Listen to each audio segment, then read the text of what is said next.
Okay, this is a really important topic of conversation, and it's 5 signs that you are going to keep settling forever in your relationships, whether it's your friendships, your family relationships, your romantic relationships. And there's 5 things that if you're doing these things, you're going to end up probably with a lifetime full of feeling disappointed by people, let down, frustrated, feeling like you're trying so hard but not getting much back. And sometimes it's everybody else doing things, but sometimes it's also your own conditioning that you bring into relationships that causes you to always be left back at square one. So in today's video, I'm going to break down 5 things that people might be doing tremendously wrong that come from their own conditioning, their own limiting beliefs, and sometimes their own attachment trauma that lead them to keep settling in relationships below their standards and below what they're worthy of. And I want to hear from you in the comments of these 5 things that we're going to go through. How many of these do you struggle with? How many of these things do you actually do frequently?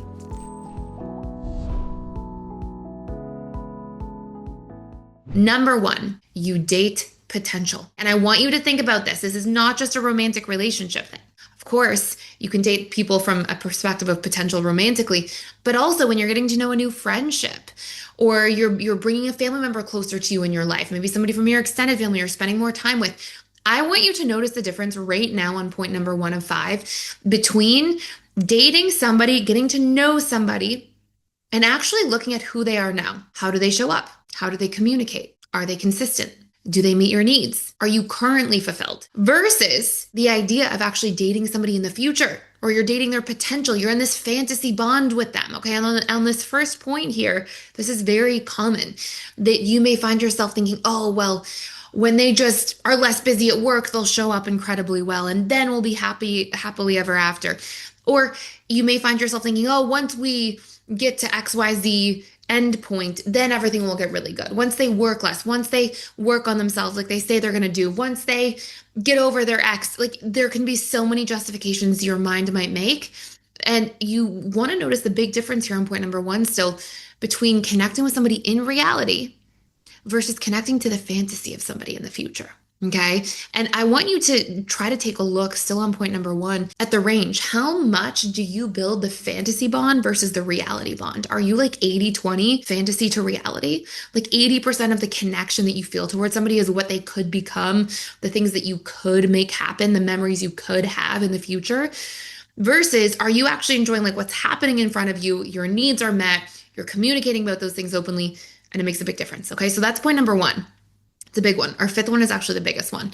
Number 2, you people please instead of vetting. If you start getting to know somebody and you enter into a relationship dynamic with them and your whole goal is to win them over, instead of to see if they're actually a good fit for you, instead of to actually see how they're going to show up in hard times, how they're going to communicate, how they're going to react under pressure, if your entire relationship with somebody is like, no, I'm going to try to win them over and prove that I'm worthy and finally they'll see my worth. If you think that you're going to earn your way into a relationship, that's not how it works. Relationships are about understanding whether or not we are compatible by both parties communicating their needs openly, learning to be vulnerable and work through conflict, and then watching to see if it's a fit. Actually seeing when I communicate that I need consistency, does the person become more consistent? Oh, yes, great. Green check mark. They are now very consistent. They take me into consideration with that. Insert whatever your need might be. Okay. So everybody's obviously going to have different needs. But if you're people pleasing and trying to win somebody as you get to know them instead of trying to vet somebody, there's a very stark difference. I'm going to get to point number 3, but this goes hand in hand with number 2, is that you don't speak your needs. If you don't know what your needs are, they're not going to get met in a relationship. And you know what happens? Everybody tries to love each other from their own needs. Okay. So let's take me, for example. One of my really big needs in a relationship is for somebody to be present. I care about emotional connection. I love when I'm having a present conversation with somebody I love and care about. And I also like novelty and I like my freedom. And I know that the needs that are really meaningful to me. And I work to communicate them in my marriage. And my husband does an excellent job of showing up for those things and vice versa, because we've talked about them. But if I didn't know that about myself, well, then you're kind of just running through relationships on autopilot, trying to figure out why you may feel fulfilled or you may not feel fulfilled. And then if you're not fulfilled, you just feel like you're in learned helplessness when you don't know your needs. You just feel like, I'm not fulfilled. I don't really know why. And then you feel frustrated, and then we're more likely to blame somebody else, and it's all downhill from there. Okay, so knowing your needs is massive. I'll actually say if you want to check out for free our Discover and Embrace Your Needs course, it's literally a whole needs assessment. It helps you understand the psychology of your needs and the people around you who you love. You can check that course out for free before I take you through the last 2 points down below. And it actually comes with a free gift for life, which is the Somatic Processing and Nervous System Regulation course. So you can check those both out. The needs one is just available for a limited time, but that's there in the link down below if you want to go deeper into that topic. Number 4, you feel unworthy.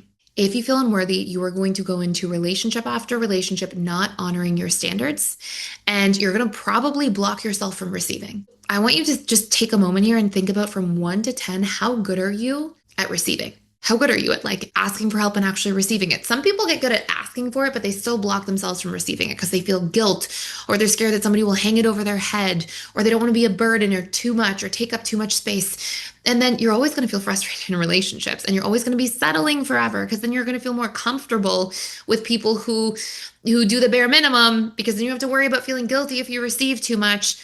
And then that's going to be what dictates the future of your relationships. And we don't want that.